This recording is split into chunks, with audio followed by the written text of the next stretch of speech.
podemos ver en la urodinamia y lo que nos puede ayudar a identificar, sobre todo cuando vemos nuestras pacientes de incontinencia, pues nosotros los ginecólogos. Entonces, la idea de esto es que nosotros cuando veamos el reporte urodinámico en la consulta ya sepamos más o menos qué estamos viendo y cómo podemos enfocar la patología de nuestra paciente. Entonces, iniciando, pues tenemos que saber o definir que la urodinamia es el estudio como tal de la dinámica del almacenamiento y la evacuación de la orina por el tracto urinario inferior.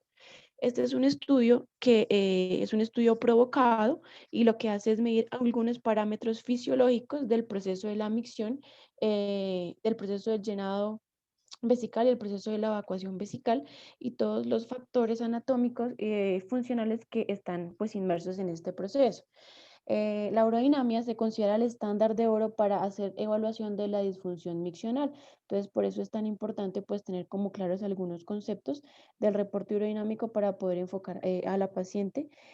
Sin embargo, hay que tener en cuenta pues dos cosas que no son que nos pueden, digamos, hacer revisar un poquito el reporte urodinámico y tener pues un concepto nuestro, y es que la urodinamia es un estudio que es operador dependiente, ¿sí?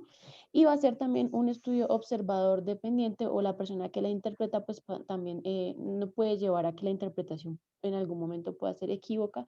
Por eso pues tener en cuenta algunos de los términos y las definiciones que necesitamos saber de urodinamia. Un poquito de historia simplemente para recordar que hablamos de los términos y de las medidas fisiológicas que hacemos en la aerodinámica. Se empezó a hablar desde 1872, cuando Schatz quiso hacer una medición de la presión intraabdominal y de manera accidental hizo una medición de la presión intravesical. En 1876, Du Bois describió que existían cambios en las presiones tanto vesicales como la presión intrarrectal eh, que se, que se producían cuando habían cambios en la posición de las personas y que también existía una relación entre el deseo miccional y la reacción del músculo detrusor. En 1923, Bonney describió lo que se llama el término de presión uretral y describió cuál era la presión uretral mínima que se necesitaba para introducir un líquido por un catéter a través de a lo largo de la uretra. En 1927, Rose describió la presión vesical y la presión abdominal y la forma en la cual las midió e hizo uso de un manómetro de mercurio para hacer la medición de dos presiones. En 1946, Drake utilizó el uroflujómetro moderno. Posteriormente, Enoring describió el término de presión de cierre uretral. En 1970, Bates describió o hizo uso de la señal urodinámica o del estudio de la urodinamia asociado a una imagen fluoroscópica del tracto urinario inferior. Y en 1973 ya se estandarizaron los términos que se utilizan para hacer la descripción del estudio urodinamico.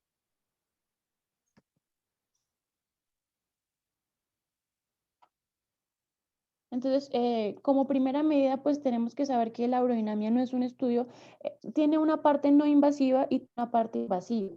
Y al tener una parte invasiva, pues es un estudio que realmente no debería hacérselo uno a cualquier persona, sino que debería tener claramente las indicaciones o tener muy por qué y qué quiero buscar en el estudio dinámico para someter a mi paciente a pues a este examen. Entonces, entre las indicaciones más conocidas o más usuales es sobre todo pacientes que manejamos, pues mujeres que tienen una clínica de incontinencia y, por ejemplo, es una incontinencia que no es muy claramente definida.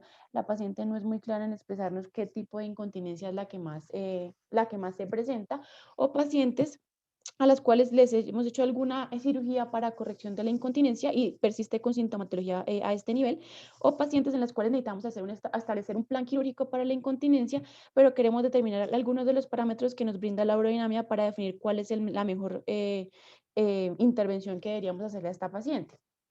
También está indicada en pacientes hombres que tienen síntomas evacuatorios, pacientes con alguna enfermedad neurológica con sospecha de una vejiga neurogénica, pacientes en los cuales los síntomas o la clínica que reportan no concuerdan con los hallazgos clínicos objetivos en el examen físico, o pacientes en los cuales hemos realizado una terapia previa para la incontinencia o para algún síntoma urinario, algún síntoma del tracto urinario inferior, en los cuales hubo falla del tratamiento. Entonces, realmente es un estudio que tiene unas indicaciones específicas y lo que les decía, uno siempre tiene que plantearse qué quiere buscar o qué dato quiere encontrar de la urodinamia para realizarla. Entonces, lo primero que hay que hacer es formular una pregunta urodinámica. Entonces, ¿qué tiene nuestra paciente? ¿Cuáles son los síntomas por los cuales la paciente está consultando? La paciente está consultando por síntomas de incontinencia. ¿Qué tipo de incontinencia nos está describiendo? Si es una incontinencia de esfuerzo, una incontinencia de urgencia, si es una incontinencia mixta. ¿Qué síntomas se acompañan a estos síntomas urinarios específicos? Si de pronto tiene síntomas también obstructivos de la vía urinaria. Debemos hacer el examen físico evaluando los signos a nivel de la vía urinaria inferior y a nivel genital, evaluando que la paciente también no tenga masas pélvicas, la paciente no tenga prolapso de órganos pélvicos, evaluando la movilidad uretral, evaluando la presencia o no de incontinencia en el examen físico, entre otros hallazgos clínicamente, y otras ayudas como la diario incontinencia, por ejemplo, o el PATES. Todas estas preguntas, estas información la debemos tener en cuenta luego de formularnos la pregunta urodinámica que tenemos. Entonces, luego que queremos saber de la urodinamia algunas cosas específicas. Por ejemplo, en la paciente con incontinencia, queremos, por ejemplo, en la paciente con incontinencia de esfuerzo, definir cuál es el ALPP, por ejemplo. O en la paciente que tiene una sintomatología muy clara de incontinencia de urgencia, queremos mirar cómo es la actividad del detrusor, por dar un ejemplo. Entonces, a medida que vamos haciendo, extractando la información de la anamnesis de la paciente, ya vamos queriendo saber qué queremos ver en la urodinamia. Lo otro que tenemos que definir es que si este examen o los datos que voy a sacar de este examen van a beneficiar a mi paciente, es decir, este examen lo voy a hacer y me va a cambiar alguna de las conductas que ya he planteado, o definitivamente al hacer el examen la conducta no va a cambiar, y si voy a exponer a la paciente a un estudio invasivo. Entonces también hay que tener en cuenta esta pregunta.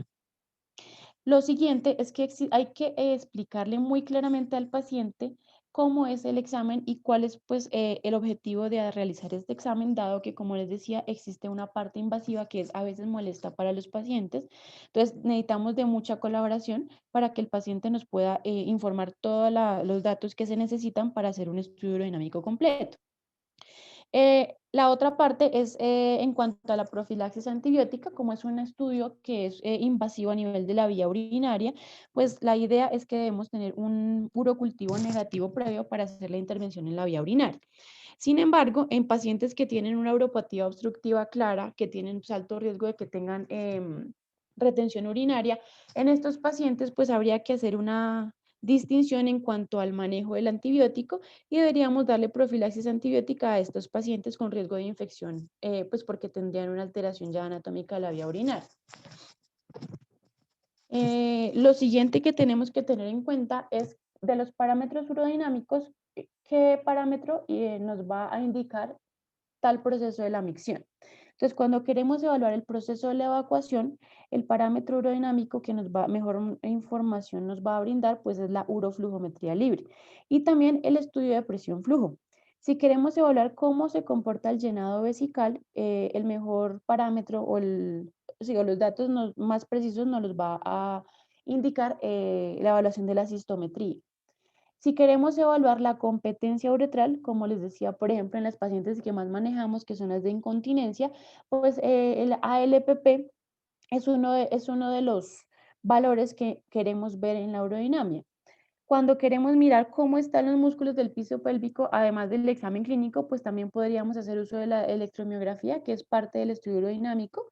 Y si queremos mirar detalles anatómicos o estructurales de la vía urinaria, como por ejemplo una obstrucción específica en algún nivel del tracto uretral, por ejemplo, podemos hacer uso de la videourodinamia, que ya más adelante les voy a explicar un poquito cómo es.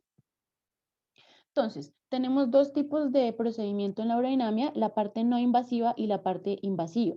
La parte no invasiva, entonces tenemos la uroflujometría libre. La uroflujometría libre lo que quiere es mirar cómo es la micción normal en una persona y en este tipo de examen no necesitamos instrumentar la vía urinaria.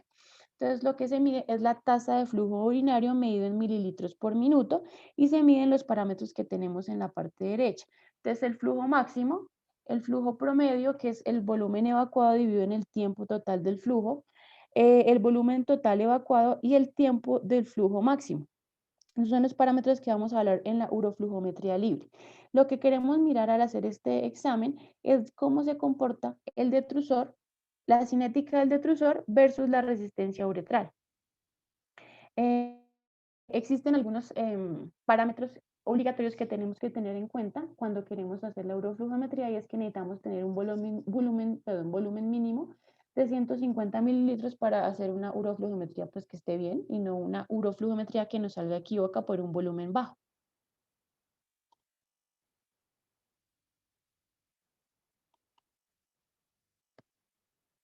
Esto solamente es una foto de un uroflujómetro. Entonces, acá lo que vemos es más o menos va a ser este examen en la paciente. La idea es que como es un examen que es no instrumentado, no invasivo, la idea es que la paciente haga una micción como normalmente la hace en su casa, que esté en un lugar pues lejos de la gente, que esté en un lugar privado. Y la idea es que esto que vemos acá es el uroflujómetro. La idea es que la paciente se sienta y va a hacer pues la evacuación normal, y en esto se va a medir la velocidad con la cual pues sale el flujo. Este es el uroflujómetro y este es el que nos va a hacer la medición de este dato. Y esto se va a transcribir en unas curvas. Ay, no sé por qué no está pasando. Ya. Y esos datos se van a traducir en unas curvas que son estas curvas. Esta curva que vemos acá.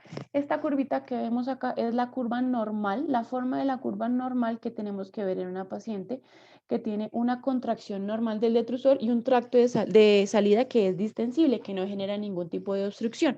Entonces, digamos que la uroflujometría libre como tal, los datos que nos aportan no son relevantes, pero no son lo más importante, sino que lo más importante que tenemos que ver en la uroflujometría es la forma de la curva.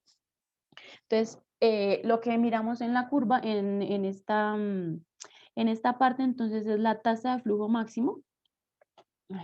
La tasa de flujo máximo, acá tenemos el tiempo que se tarda la paciente en llegar al flujo máximo. Y este pues es el tiempo total de toda la micción que la paciente realiza. Entonces la idea es que esta es la forma de una uroflujometría normal.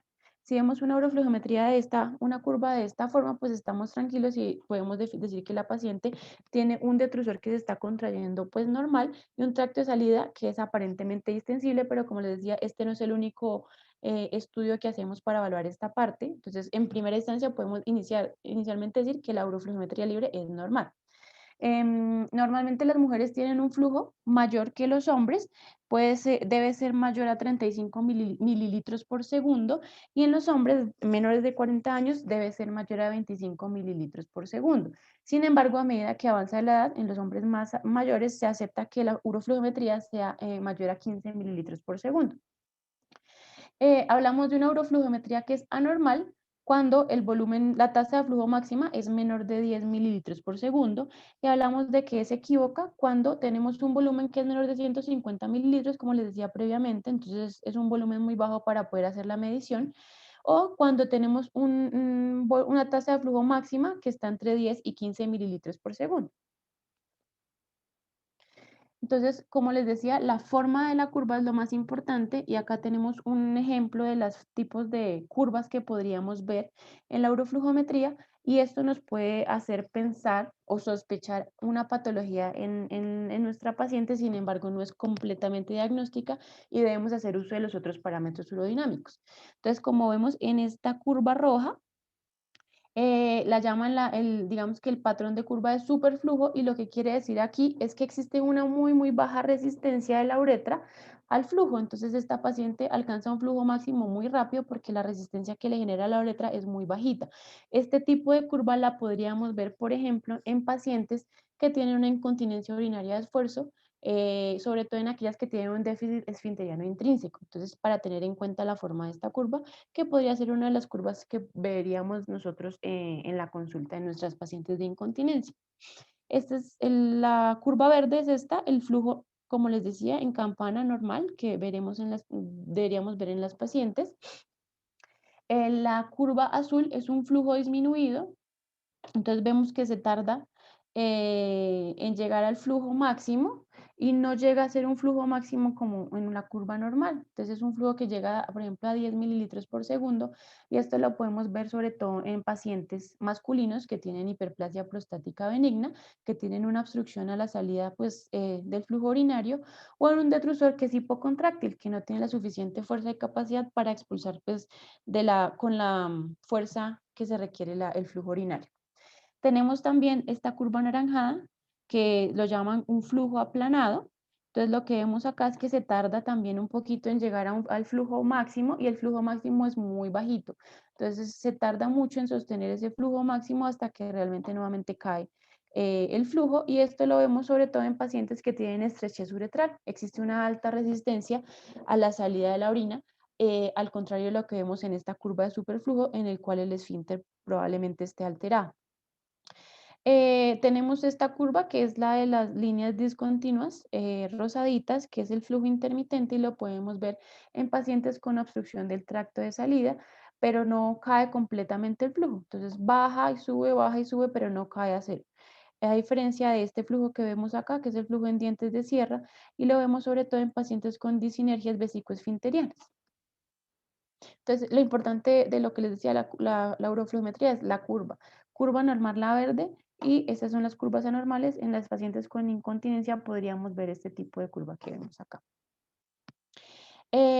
Cuando hacemos uso de la uroflujometría libre también podemos ver el patrón obstructivo en la vía urinaria de nuestro paciente y podemos hacer uso de nomogramas. El nomograma que se utiliza en este caso es el de Liverpool, y lo que nos muestra es cómo debería ser el Qmax o el flujo máximo dependiendo del volumen evacuado. Entonces, este es el nomograma y lo divide en percentiles, y se habla que en las mujeres, cuando está menor al percentil 10, la paciente tiene un patrón obstructivo, y cuando está sobre el percentil 10 no tiene un patrón obstructivo. Y en los hombres el patrón obstructivo se ve cuando está menor al percentil 25. El otro parámetro, pues que no hace parte como tal de la uroflometría, pero que se debe medir posterior a esta, es el residuo postmiccional. Es un estudio complementario, puede hacerse de manera invasiva como también de manera no invasiva. La manera invasiva pues es hacer pues, la medición como tal con una sonda vesical de la orina que quedó luego de determinar la micción la paciente, o de manera no invasiva haciendo uso pues de la medición ecográfica. Se ha dicho que lo normal es tener un residuo postmiccional menor a 25 mililitros, pero cuando ya se acepta entre 25 a 100, digamos que normal, pero cuando hablamos más de 150 mililitros, pues ya es un residuo postmiccional patológico. Tenemos que estudiar pues, si la paciente tiene algún tipo de obstrucción de la salida o tiene un detrusor hipocontráctil que no está generando el flujo pues, de la manera adecuada. Y también podemos hacer el porcentaje, calcular el porcentaje de este residuo postmiccional dependiendo pues del volumen evacuado, y este como tal nos sirve es más para hacer seguimiento de nuestras pacientes. Eh, ya pasando a los métodos invasivos, entonces vamos a tener la cistometría, que nos va a ayudar a evaluar cómo es el llenado vesical de la paciente. La cistometría lo que nos permite es evaluar cuáles son los cambios de presión vesical durante la fase de llenado. Esto lo vamos a hacer mediante una sonda que debe tener dos vías, una que va a medir la presión vesical y otra que va a favorecer el llenado vesical, y también vamos a tener una sonda a nivel rectal o a nivel vaginal que nos va a dar los datos de la presión intraabdominal. El llenado de la vejiga se puede realizar mediante infusión de líquido o mediante infusión gaseosa, pero pues lo que realmente se está haciendo actualmente es mediante infusión de líquido con solución salina. Este es el gráfico en el cual pues se pretende explicar más o menos qué significa cada curva y cómo se hace pues la cistometría. Entonces la idea es que acá tenemos, esta es la vejiga, esta es la sonda de dos vías que habíamos dicho, en donde uno nos permite pues llenar la vejiga, que es esta azulita, y esta nos permite medir la presión vesical.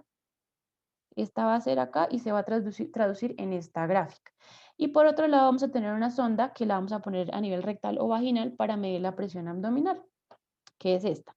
Entonces en el gráfico vamos a tener los valores de la presión vesical, los valores de la presión abdominal, y también vamos a tener la presión del detrusor, que va a ser calculada a partir de la resta de la presión vesical menos la presión abdominal. Y en este gráfico, entonces vamos a tener, esta es la primera etapa, que es la etapa de llenado, y posteriormente vamos a tener la etapa de evacuación, que es esta, y esta ya la vamos a hablar pues más adelante. Entonces, más o menos para que nos hagamos una idea de qué traduce cada una de estas curvitas, entonces presión vesical, presión del detrusor y presión abdominal durante el llenado y durante la evacuación.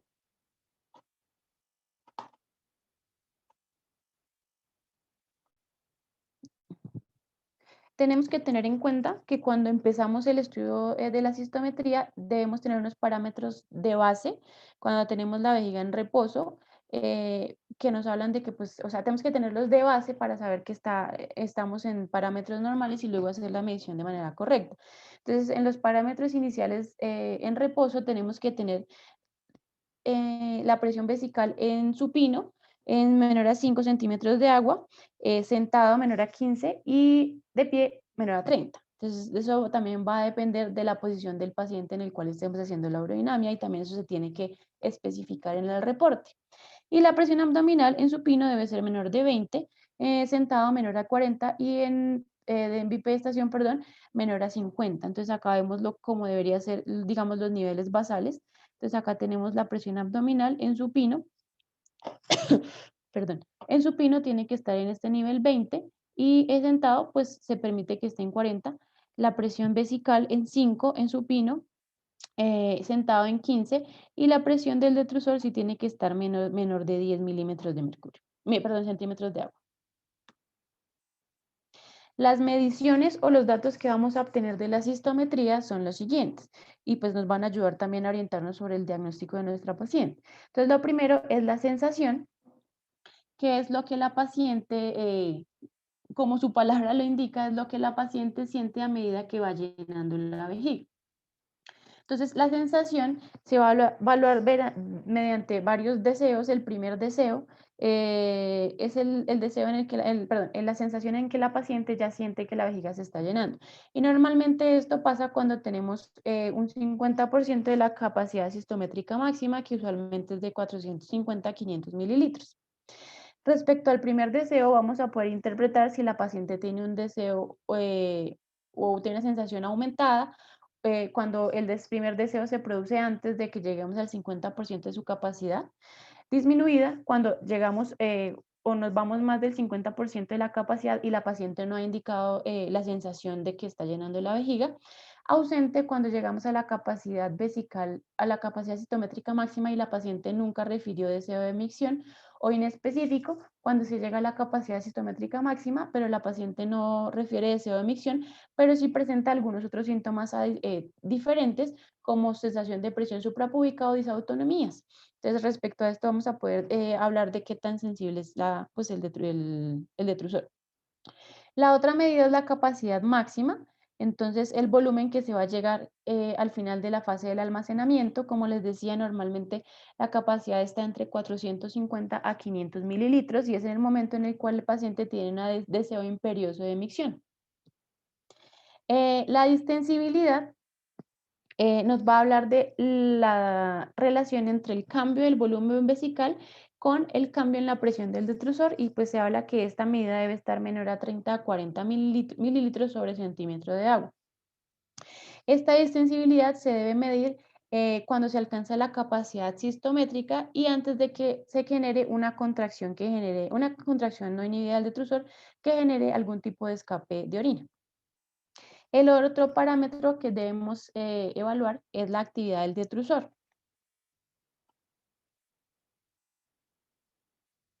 Entonces, como les decía, el detrusor en reposo debe tener una presión menor de 10 centímetros de agua y en la fase de llenado podría alcanzar de manera normal hasta 20 centímetros de agua, pero no más allá.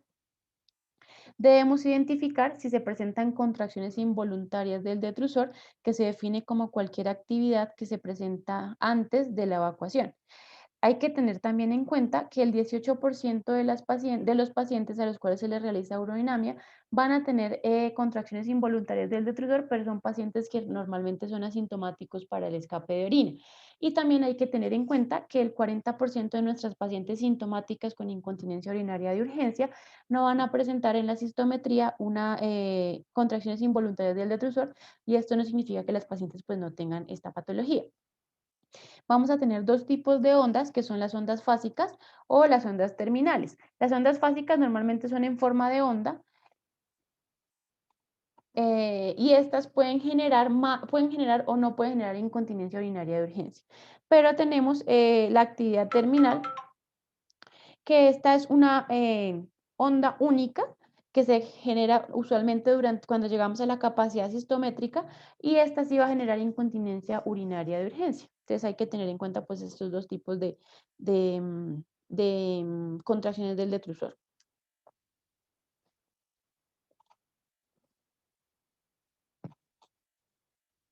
Aquí traje unos ejemplos de lo que vemos en la cistometría. Entonces, digamos que está estandarizado cómo debería aparecer los datos en la cistometría. Entonces, primero debería aparecer la presión abdominal, la presión, luego la presión vesical, luego la presión del detrusor, luego el flujo y el volumen pues, que estamos evacuando. Entonces, esta es una cistometría de una paciente que no tiene ninguna alteración. Entonces vemos que la presión del detrusor sí está menor de 10 en reposo,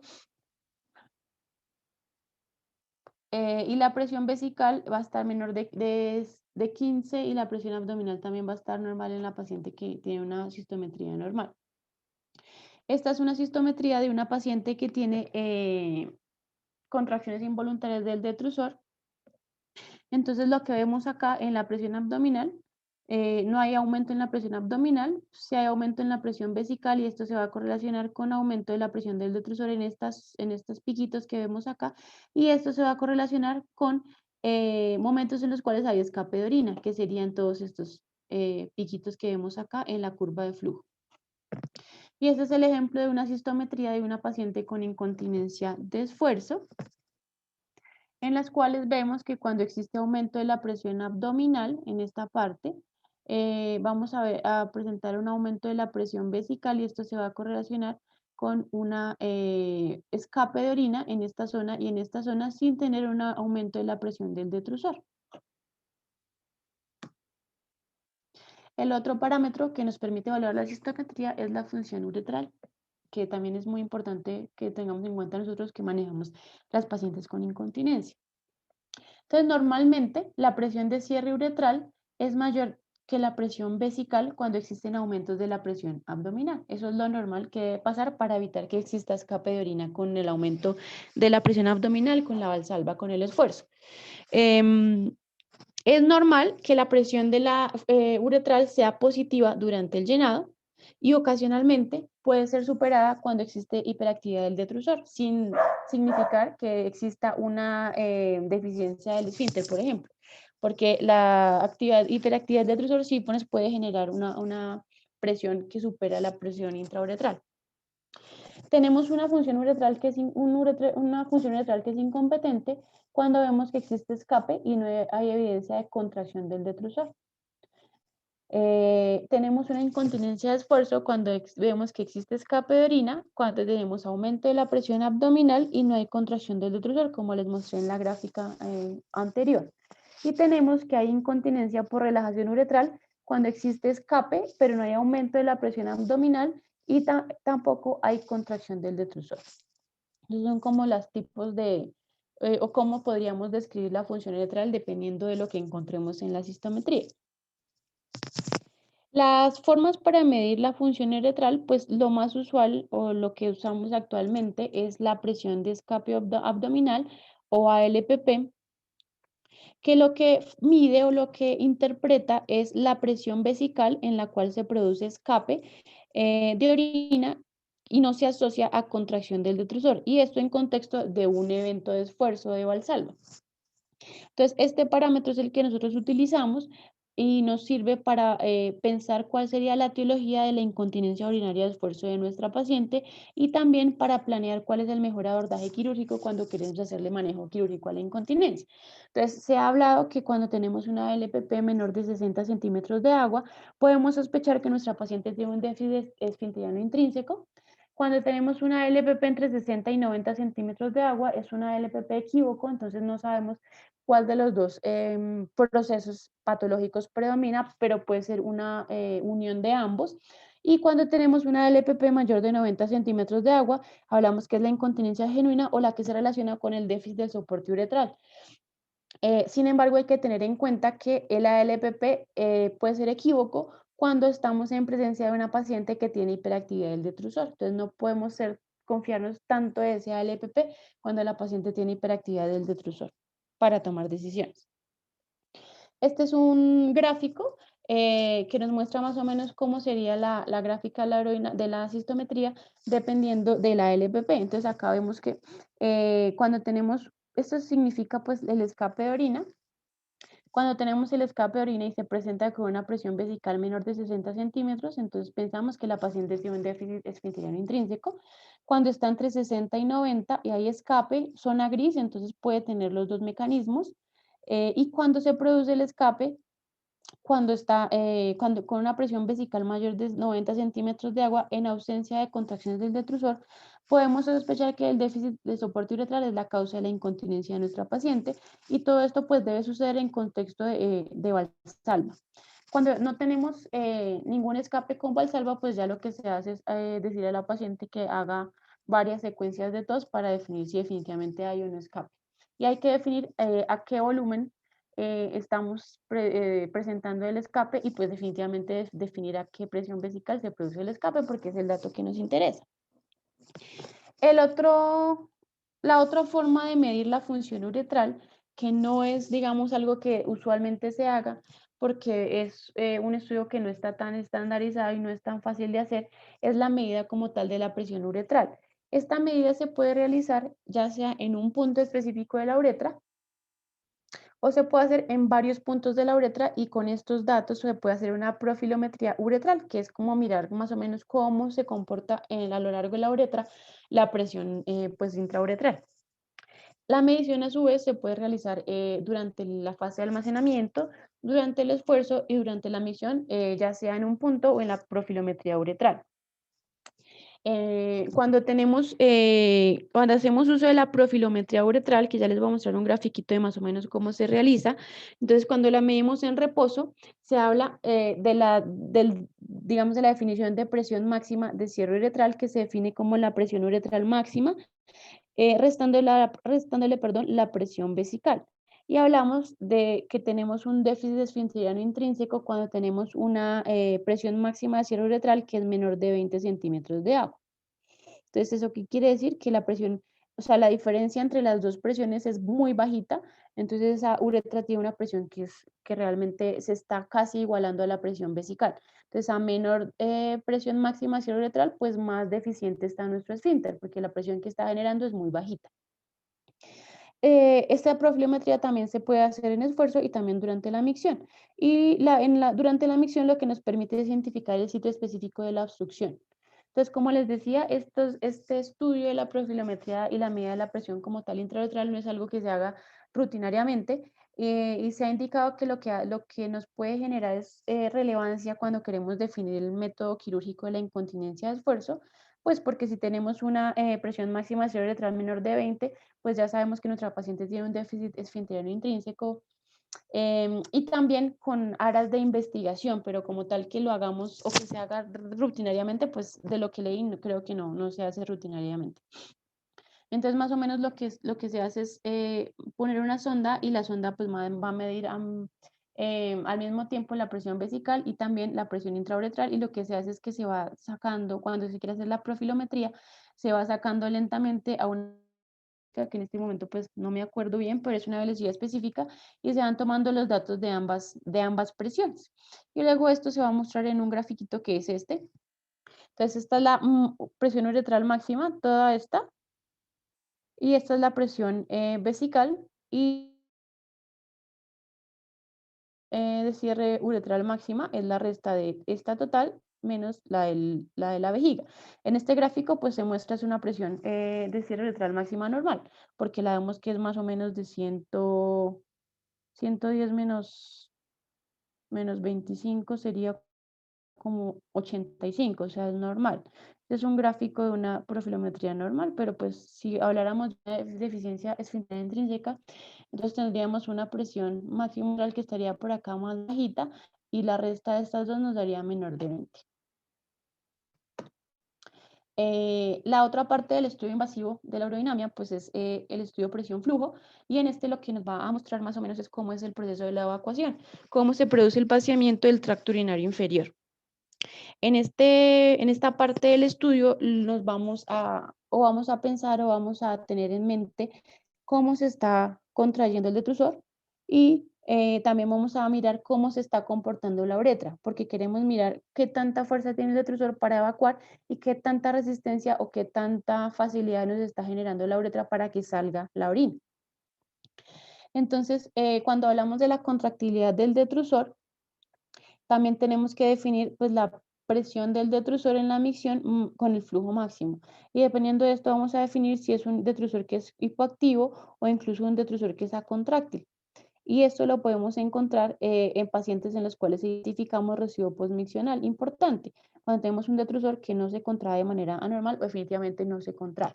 Y también el comportamiento de la uretra, como les decía, también dependiendo de cómo se comporte el flujo de la uretra, perdón, entonces tenemos que el flujo urinario máximo debe ser normal entre 13 y 25 mililitros por segundo. Pero podemos tener una uretra hiperactiva, que en este caso lo que nos generaría es un aumento como de la presión y de la resistencia al flujo, y esto nos daría una curva presión-flujo alterada porque no se está generando la evacuación normalmente pues, de la orina. Y también esto nos puede mostrar sitios de obstrucción anatómica. Para hacer uso o interpretación de la curva presión-volumen, entonces existen también nomogramas, de lo que leí, pues existen como muchos para hacer el enfoque en el paciente masculino, y para la paciente femenina, pues tenemos este nomograma, que es el nomograma de Blavias, que nos muestra como varios tipos de obstrucción. Entonces tenemos que nos ubican a nuestra paciente dependiendo de cómo se comporta esa curva presión-volumen. En no obstrucción, cuando está debajo de esta línea, en obstrucción leve, en obstrucción moderada y en obstrucción severa. Entonces, dependiendo de dónde nos ubique en la paciente, vamos a definir si tiene algún proceso obstructivo o no. Otra parte de la urodinamia que se puede hacer es la videourodinamia, y esto lo que es un estudio urodinamico que adiciona imágenes del tracto urinario inferior para evaluar, digamos que más que todo, partes anatómicas que estén alteradas. Entonces lo que se hace es que se hace em, o sea, se pone un medio de contraste y se hacen imágenes seriadas para que nos pinte cómo es como tal la vía urinaria inferior, y esto lo vamos a relacionar con las medidas de la urodinamia. Entonces se hace una imagen preliminar en reposo sin ninguna intervención, luego se hace una imagen vesical en una toma oblicua y una toma lateral cuando existe un llenado de 150 a 200 mililitros. Luego se hace una toma cuando lleguemos a la capacidad sistométrica máxima y luego una con la micción. Entonces las indicaciones para hacer este estudio pues no es a todas las pacientes, lo deberíamos hacer en pacientes que tengan una enfermedad neurogénica, que tenga afectación del tracto urinario inferior, en hombres con incontinencia urinaria, en mujeres con incontinencia urinaria compleja y recidivante que no mejora con el manejo quirúrgico, el manejo farmacológico. Em, Cuando tenemos pacientes con síntomas de obstrucción del tracto urinario, cuando hay disfunción miccional, pacientes jóvenes que tengan antecedentes de cirugía a nivel de la vía urinaria, o pacientes pediátricos que tengan enfermedad neurológica o micción disfuncional. Y más o menos lo que se ve, por ejemplo, en este cuadrito que vemos acá, entonces vemos que existe una alteración o un corte del flujo a este nivel. Entonces este paciente probablemente tenía algún componente obstructivo en su micción, y al ver pues las imágenes podemos identificar cuál es la zona del problema anatómicamente y la correlación con la urodinamia. Y por último, otro aspecto de la urodinamia que podemos hacer, no se hace también rutina, pero que se puede realizar, es la electromiografía. Y la electromiografía nos va a ayudar a evaluar cómo se comportan los músculos del piso pélvico, pero entonces esta electromiografía lo que va a hablar son los músculos somáticos, los músculos voluntarios. Entonces podemos hacer evaluación de cómo está actuando el esfínter anal externo, el elevador del ano y el esfínter uretral estriado, que es el voluntario, pero pues hasta ahí sería como la medición a nivel muscular del piso pélvico. Muchas gracias.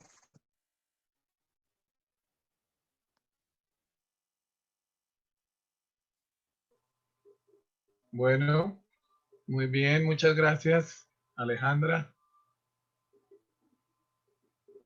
Miremos si hay preguntas en el chat. Profe Jacinto. Bueno, muy buenas noches, Alejandra. Excelente presentación, muy concisa, muy, digamos, muy explicativa, ¿sí? Muy fácil de entender. Yo quisiera pues aprovechar que tenemos acá a Camilo Fonseca. Buenas noches. ¿Qué experiencia tiene la urodinamia en Argentina? ¿Qué importancia le dan para el diagnóstico de la incontinencia urinaria? Hola, buenas noches a todos. Buenas noches, Camilo. ¿Cómo está, doctor? Bueno, les cuento, nosotros en Argentina la urodinamia la hacemos nosotros. Las pacientes de urología que también hacen urología funcional y hacen urogineco, la hacen ellos, pero las pacientes que nosotros operamos, las urodinamias las hacemos nosotros. ¿Mm? Como bien decían en la presentación, digamos que la indicación más frecuente es prequirúrgica para las incontinencias de esfuerzo y para la corrección de prolapsos en búsqueda de incontinencia oculta. ¿Mm? Para la incontinencia de orina de urgencia de rutina no se hace porque, pues como ya lo explicaron también, el 60% de las pacientes con incontinencia de urgencia pueden tener una urodinamia normal y el hecho de que tenga o no tengan contracciones no inhibidas no me cambia el diagnóstico ni el tratamiento. Entonces, sí, la mayoría de pacientes que vamos a llevar a cirugía se les hace la urodinamia y la hacemos nosotros mismos. Ya lo tienen incluido dentro del diagnóstico a todas Sí, las pacientes. a las pacientes que van para manejo quirúrgico de la incontinencia de orina de esfuerzo, tienen que pasar por urodinamia. Y para corrección de prolapso de órganos pélvicos también. Dentro del manejo y el algoritmo de diagnóstico va la urodinamia hecha por nosotros. ¿Y qué importancia le dan para la incontinencia oculta con la urodinamia? ¿Qué valor le dan? Digamos, la urodinamia es una característica más del paciente, ¿no? Solo la urodinamia, por ejemplo, el valor, el clásico ALPP, si es mayor de 60 o menor de 60, digamos que no es indicativo de si le voy a poner una cinta transobturadora o retropúbica. Es una combinación de cosas. En principio, las pacientes que tienen prolapso de órganos pélvicos, que tienen un riesgo aumentado en el posoperatorio de hacer un trastorno obstructivo, la mayoría de estas pacientes van con transobturador independientemente de la LPP. Es que cuando la LPP ya es demasiado bajo, por debajo de 40, y en estas pacientes sí podríamos pensar en usar una cinta retropúbica en el mismo tiempo de la corrección de prolapso. Pero la mayoría de estas pacientes van a cinta transobturadora. Lo que sí nos da información la urodinamia en las pacientes que van a corrección de prolapso, más allá de la incontinencia de orina oculta, es la fase miccional y poder aconsejar a la paciente, educar a la paciente sobre el posoperatorio. Si es una paciente que tiene residuo postmiccional elevado, a pesar de que hacemos reducción del prolapso en la fase miccional, es una paciente que tiene un trastorno obstructivo, una disfunción miccional. Entonces se le explica a la paciente de que más allá de que yo haga la mejor cirugía que se pueda en este caso, la menos obstructiva, por ejemplo un transobturador, ella per se tiene riesgo de tener obstrucción en el postoperatorio. Y eso es importante que la paciente y se lo decimos siempre a la paciente desde el prequirúrgico, porque la paciente es la que debe decidir si se trata o no la incontinencia de orina oculta en el mismo tiempo, porque pues no es una queja que tenga la paciente hoy. Siempre aconsejando a la paciente y explicándole qué puede hacer en el postoperatorio. Para eso usamos sobre todo la urodinamia en las pacientes que van a corrección de prolapso con incontinencia de orina oculta. Bueno, muchas gracias, Camilo. Estefanía, ¿qué nos podría agregar para el uso de la urodinamia? Bueno, yo siempre he pensado que la urodinamia es como el electrocardiograma de la vejiga, nos da mucha información si la sabemos encontrar. Entonces, yo sí creo que si tú quieres buscar algo, ojalá uno la hiciera, uno mismo la hiciera, porque acá, pues no sé, en el ambiente urológico muchas veces lo hace enfermería. Entonces, si quieres sacar información, es un estudio muy dinámico, entonces ojalá uno estuviera con el paciente porque empieza a ver cosas que te pueden ayudar como el diagnóstico. Eh, a mí me parece que es difícil cuando nos llega, pues a mí, yo que sea una unidad de un paciente con prolapsos 3 4 uno lo intenta reducir y hace el procedimiento, pero casi siempre se sale en la mitad del procedimiento o se sale múltiples veces. Entonces no sé qué tan verídica es la información cuando tenemos prolapsos importantes. Entonces ahí sí como que no sé, no me parece fácil reducirlas y mantener así la paciente. Pues la urodinamia también depende, no sé, normalmente nosotros los llenamos en 200, algunos otros a partir de 150 empezamos a mirar a LPP, entonces no sé, ahí sí, si a ustedes les afecta que sea a partir de 200 o de 150, porque he visto que ha variado un poco eso. Y pues la otra es que uno puede tener una vejiga hiperactiva que se comporte muy bien en la aerodinamia, entonces pues uno sí tiene que hacer maniobras de provocación, como por ejemplo poner más rápido el fluido para el paciente, entonces esas cosas son como.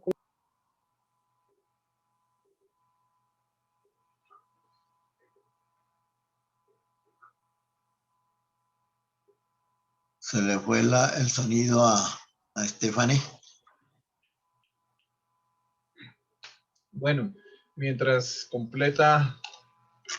Bueno, Daniel, o sea, la idea es que como nosotros estamos en un ambiente académico, generalmente estamos haciendo la urodinamia en incontinencias urinarias tipo 2, 3. Las incontinencias leves, pues no les hacemos urodinamias y las manejamos con fisioterapia, pero las 2 y 3 que empezamos a operar, sí les hacemos la urodinamia. Le damos mucha importancia pues al punto de escape porque definitivamente si el punto de escape menor de 60 les va mejor, mucho mejor, les va mucho mejor con un retropúbico que con un TOT. Y ahora que si de pronto volvemos a empezar a utilizar el burst, entonces el punto de escape nos va a servir porque definitivamente si el punto de escape, o sea, el burst está por encima de 90, ¿sí? Ya por debajo de 90 nos tocaría colocar un cabestrillo, ya sea una cinta libre de tensión o un cabestrillo autólogo, que ya más adelante Estefanía nos va a hablar sobre el cabestrillos autólogos. Entonces sí, por el punto de escape nosotros le damos mucha importancia a la utilización de la urodinamia. Y en las de incontinencia oculta, sí nos sirve, pues es muy importante la urodinamia porque en determinado momento, pues a pesar de que la paciente puede determinarla o puede tomar la decisión de corregir la incontinencia o no, o hacerle un second loop, entonces, pero sí ya nos hace por lo menos un diagnóstico de incontinencia oculta que tenemos que tener presente en caso de que después de corregir el prolapso la paciente presente incontinencia. Sí, Daniel. Sí, quería también manifestarles que en el chat y también en el WhatsApp envié un artículo básico que escribió el doctor Mauricio Plata. El estudio urodinámico es el que nos sustentamos hoy para presentar lo básico de la urodinamia, porque está muy bien escrito en forma pedagógica y de pronto obvia toda una cantidad de libros, textos, atlas de urodinamia, que a veces hacen un poquito confuso la situación, porque definitivamente la urodinamia es un examen sencillo y que lo que busca en un momento es ser una ayuda diagnóstica y para hacer una aplicación clínica de los pacientes. En la consulta ustedes ven que tenemos en cuenta mucho la urodinamia, pero cuando la urodinamia no corresponde a lo que tenemos con la paciente, pues definitivamente la obviamos porque probablemente o no quedó bien hecha, se hizo muy rápido o no se guardaron todos los parámetros, todo lo que tiene que valorarse en un momento dado. La calibración de las sondas, la rectal y la urológica y la vesical, la calibración, la calidad, el material con que están hechos las sondas, el calibre, si son reusables o no son reusables, esto afecta el resultado final. Entonces, por eso Alejandra explicaba muy bien que es dependiente de quien la hace, pero también de los materiales con que se usa. Y definitivamente, a pesar de lo que nos dice Camilo y lo que sostenemos nosotros acá en Colombia, pues nosotros tratamos de hacerle urodinamia a casi todas las pacientes que vamos a operar. Pero esa no es la tendencia de la Asociación Americana de Urología y de la Asociación Europea de Urología. Realmente para llevar a una paciente a cirugía no se necesita el estudio urodinámico de acuerdo a las guías de la Asociación Europea y la Asociación Americana. Sin embargo, también es por el costo, ¿no? Que una urodinamia vale $1.800, $1.200, depende del sitio. Versus en Colombia, que se ha bajado el costo hasta conseguir urodinamias de 90 y 100 mil pesos, que también pues adolecen de la calidad adecuada porque no están supervisadas todo el tiempo por como nos explicaba Camilo, por el médico que la va a operar, que está muy interesado en el resultado, sino que se ha dejado para que lo hagan las auxiliares de enfermería sin una supervisión. Entonces, a pesar de que tener toda la secuencia, muchas veces no reducen el prolapso o no colocan los catéteres adecuados en el momento adecuado. No se hacen las maniobras de Valsalva. Entonces, la urodinamia realmente colombiana ha entrado un poquito, digamos, en cuestionamiento, y por eso es que muchas veces uno toma las decisiones con respecto a la clínica. Pero también porque no debemos olvidarnos de que nosotros no operamos urodinamia, sino que la urodinamia es un examen como una ayuda diagnóstica en las afecciones del tracto genital inferior. Está catalogada de esa forma.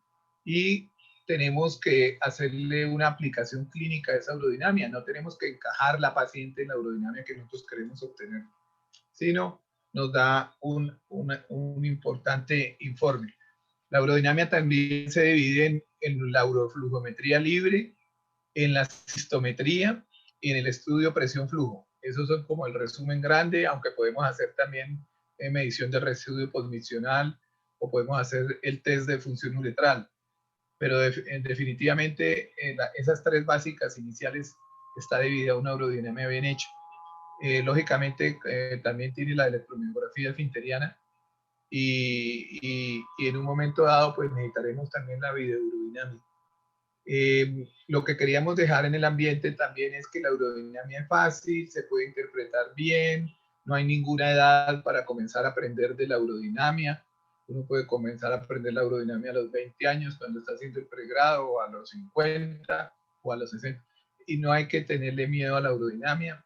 También envié a los grupos de WhatsApp el libro, la 4ª edición, que está muy bien ilustrada, está en inglés, pero está muy bien ilustrada y está muy bien esquematizada para que miremos la importancia de la urodinamia en el manejo del piso pélvico. Eso era lo que quería yo decir. Para la próxima semana tenemos otras cosas muy importantes, porque ya vamos a centrarnos un poquito en la urodinamia y a tratar de contestar las preguntas de la deficiencia intrínseca del esfínter, cómo se diagnostica por urodinamia un poquito más específica, más complementaria, y responder algunas dudas también quirúrgicas que nos salen con la disfunción del piso pélvico. Entonces vamos a tratar de contestar la pregunta, ¿por qué si la deficiencia es del esfínter, se mejora, la paciente se mejora con una cinta retropúbica o transobturadora que lo que hace es darle un soporte suburetral? Entonces los esperamos en 8 días para tratar de contestar esas preguntas. ¿Alguna otra pregunta o participación? Yanita, ¿algún comentario? Sí, profe, que darle un saludo muy especial al doctor Camilo Fonseca, que es muy chévere poder contar con él. Yo quería preguntarle una cosita y es, Cami, cuando nos mandan las urodinamias con estas presiones de detrusor de 10, de 12, cuéntame un poquito acerca como de de la hipocontractilidad del detrusor, que es como un campo oscuro ahí para nosotros. Hola, Danita. Un saludo, ¿cómo estás? ¿Cómo vas? Bien, bien, gracias.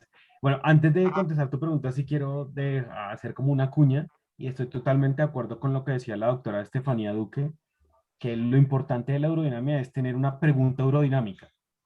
¿Mm? Y como decía el doctor Cortés, no es tratar de encajar la paciente en la urodinamia que me llegó. ¿Sí? Si la urodinamia no me sirve, también hay que ser categórico y decir, esta urodinamia no me sirve y no la tengo en cuenta. ¿Mm? Hay un tema súper bonito que eso es de una discusión larguísima y son las disfunciones miccionales en la mujer. ¿Mm? Porque la mayoría de los nomogramas están hechos para hombres, uno, porque nosotros los hombres orinamos por contracción del detrusor, todos, pero las mujeres no. Las mujeres pueden orinar por tres mecanismos, por contracción del detrusor, por prensa abdominal o por relajación del piso pélvico. ¿Mm? El problema es que antes de la primera aerodinámica, yo no sé la paciente cómo orina. Entonces es muy difícil evaluar una hipocontractibilidad del detrusor si de pronto la paciente que yo estoy evaluando tiene como mecanismo de micción una relajación del piso de la pelvis. ¿Mm? Entonces voy a ver el detrusor que está planchado, cero contractibilidad, pero es que la paciente normalmente orina así. ¿Mm? Entonces uno no puede evaluar solo la curva. En este tipo de pacientes en las que yo no sé qué mecanismo de micción tiene, uno tendría que evaluar, número uno, si queda residuo postmiccional o no, porque puedo tener un detrusor con una presión en el flujo máximo de 2 centímetros de agua, y si no tiene residuo postmiccional elevado, pues puede que orine por otro mecanismo. ¿Mm? Y dos, lo otro que es muy importante es que si yo estoy buscando eso, la pregunta urodinámica, si yo estoy buscando una disfunción del vaciado, tengo que hacer pruebas adicionales en la fase miccional, como por ejemplo un stop test, ¿sí? Que es en la mitad del flujo, uno le dice a la paciente que pare la micción. Si la paciente tiene un detrusor que funciona bien, aunque no lo use para orinar, y yo le paro la micción, la presión del detrusor se aumenta. Y puede llegar a valores normales por arriba de 8 o 10 centímetros de agua y después continúa la micción por relajación de la pelvis. Entonces digamos que estas dos como ítems es lo que nosotros le insistimos mucho a los fellows que tienen que ir a buscar en las pacientes femeninas, ¿sí? Que es que no tenga residuo postmiccional elevado, más allá del mecanismo de micción que utilice, y si tengo dudas, hacer un stop test en la micción para ver que la presión del detrusor se eleve. Súper, muchísimas gracias, Camila. Otra cosa también hay la cuñita y es que cuando estamos con este tipo de disfunciones miccionales y evacuatorias, cuando no siempre se ve la parte de la contractilidad del detrusor en la urodinamia, los vemos muy tempranamente en la ecografía con el engrosamiento del detrusor. Entonces, pienso que son exámenes que se complementan, que se ayudan. Siempre lo digo cuando hablo de la ecografía, porque tú puedes también a través de la ecografía predecir en cierto modo una posibilidad de un patrón obstructivo posterior a la colocación de una cinta, en la cual estoy totalmente de acuerdo contigo. La LPP es supremamente primordial, pero hay otros factores que hablan de que esta paciente tiene un mayor riesgo de hacer una disfunción funcional link que de pronto nos podría direccionar más hacia un vector horizontal que uno vertical. Muchas gracias. Yo quería agregar algo, pues nosotros nos da muchísima información en las vejigas neurogénicas. En las vejigas neurogénicas nos da punto de presión, de escape, y con eso nos ayuda también a cuadrar en los pacientes el cateterismo limpio intermitente, frecuencias y puntos de riesgo en donde no deberían pasar las capacidades vesicales.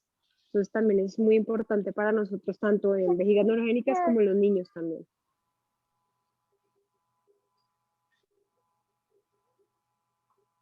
Sí, definitivamente, pues la urodinamia nos aporta mucho. Yo pienso que es una prueba diagnóstica que tenemos que tener en cuenta y siempre, pues, a nivel de departamento la estamos utilizando.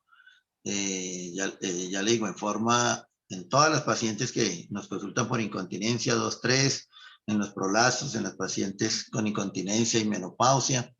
Entonces, sí, nosotros le damos mucho valor a la urodinamia. ¿Sí? Lo complementamos con los otros exámenes, que es precisamente con la historia clínica, que una buena historia clínica, el examen físico, hay que hacer las pruebas de incontinencia. A veces la urodinamia nos reporta que hicieron punto de escape hasta 90, ¿sí? Entonces, ¿qué quiere decir? De que el, el médico que hizo la urodinamia, ¿sí? Descartó la incontinencia tipo 2 y tipo 1, ¿sí? Entonces ya con eso, pues descartó el daño esfinteriano y la zona gris. Entonces ya si por encima de 90, pues uno le puede colocar un TOT, puede hacer un Bursch, ¿sí? Entonces, a veces no, hay que saber interpretar la urodinamia, ¿no? Entonces todo eso, y a veces la paciente en la urodinamia dice que no tuvo salida de orina, pero ellas se inhiben en la urodinamia, cuando hacen la urodinamia. Entonces, las pruebas de incontinencia las tenemos que complementar en el examen físico, ¿sí? A pesar de que la urodinamia me dice que tiene, o sea, que no tuvo salida de orina, ¿sí? Pero yo le compruebo la incontinencia urinaria en el examen físico. En la urodinamia se me descartó una vejiga hiperactiva, entonces es una paciente que yo ya perfectamente le puedo colocar un TOT sin problema, ¿no? Entonces hay que saber interpretar la urodinamia y complementarla con el examen físico. Y en este momento, pues que estamos implementando mucho la ecografía de piso pélvico, entonces también correlacionarla también con la ecografía. Muchas gracias, Daniel. Bueno, muchas gracias. Buenas noches entonces para todos. Si no hay alguna otra intervención o pregunta, muchas gracias por su participación, por reunirnos semanalmente para nuestros temas de piso pélvico y los esperamos la otra semana con la revisión de eficiencia esfinteriana. Buenas noches para todos. Bueno, buenas noches para todos. Muchas gracias y muchas gracias por la revisión también, muy buena. Bueno, Estefanía. Muchas gracias a todos, me Felicitaciones, encantó felicitaciones, saludarlos. Alejandra. Muy clara su presentación. Gracias, profe.